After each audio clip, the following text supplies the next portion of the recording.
ಮೊದಲನೇ ಪ್ರಶ್ನೆ, new strategic arms reduction treaty ಎಂಬ ಒಪ್ಪಂದವು ರಷ್ಯಾ ಮತ್ತು ಯಾವ ದೇಶದ ನಡುವೆ ಆಗಿದೆ?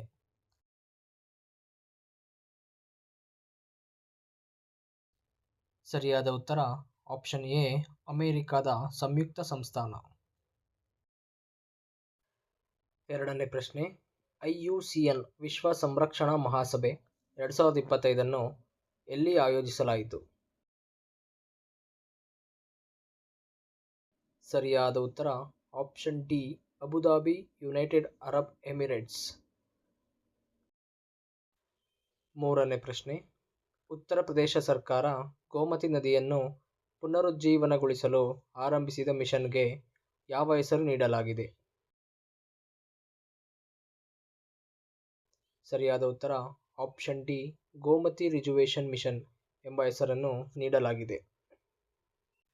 ನಾಲ್ಕನೇ ಪ್ರಶ್ನೆ, ಅಕ್ಟೋಬರ್ 2025 ಮುಖ್ಯಮಂತ್ರಿಗಳ ವಿದೇಶಿ ಭಾಷಾ ಪ್ರೇರಣೆ CM ಫ್ಲೈಟ್ ಯೋಜನೆಯನ್ನು ಯಾವ ರಾಜ್ಯ ಸರ್ಕಾರ ಆರಂಭಿಸಿದೆ? ಸರಿಯಾದ ಉತ್ತರ ಆಪ್ಷನ್ ಎ, ಅಸ್ಸಾಂ ರಾಜ್ಯ. ಐದನೇ ಪ್ರಶ್ನೆ, ಎಕ್ಸಸೈಸ್ ಆಸ್ಟ್ರಾ ಹಿಂಡ್ 2025 ಭಾರತ ಮತ್ತು ಯಾವ ದೇಶದ ನಡುವೆ ನಡೆಸಲಾಗುತ್ತಿದೆ?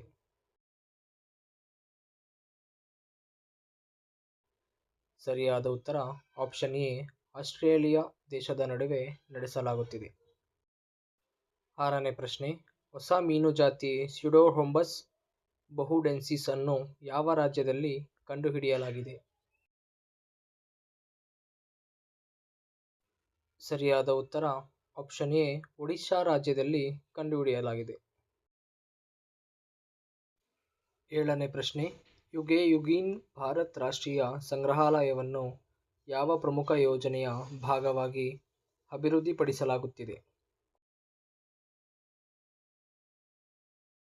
ಸರಿಯಾದ ಉತ್ತರ ಆಪ್ಷನ್ ಬಿ, ಸೆಂಟ್ರಲ್ ವಿಸ್ತಾ ಪುನರ್ ಅಭಿವೃದ್ಧಿ ಯೋಜನೆಗೆ ಅಭಿವೃದ್ಧಿಪಡಿಸಲಾಗುತ್ತಿದೆ. ಎಂಟನೇ ಪ್ರಶ್ನೆ, 2025 ಅಸ್ರುಲಾ ಕೆ ಲೆ ಗ್ವಿನ್ ಫಿಕ್ಷನ್ ಪ್ರಶಸ್ತಿಯನ್ನು ಗೆದ್ದ ಶ್ರೀಲಂಕಾದ ಲೇಖಕರು ಯಾರು? ಸರಿಯಾದ ಉತ್ತರ ಆಪ್ಷನ್ ಬಿ, ವಜ್ರ ಚಂದ್ರಶೇಖರ.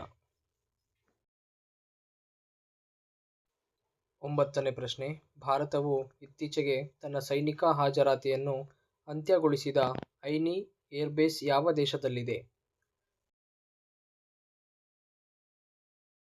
ಸರಿಯಾದ ಉತ್ತರ ಆಪ್ಷನ್ ಸಿ, ತಜಿಕಿಸ್ತಾನ್ ದೇಶದಲ್ಲಿದೆ.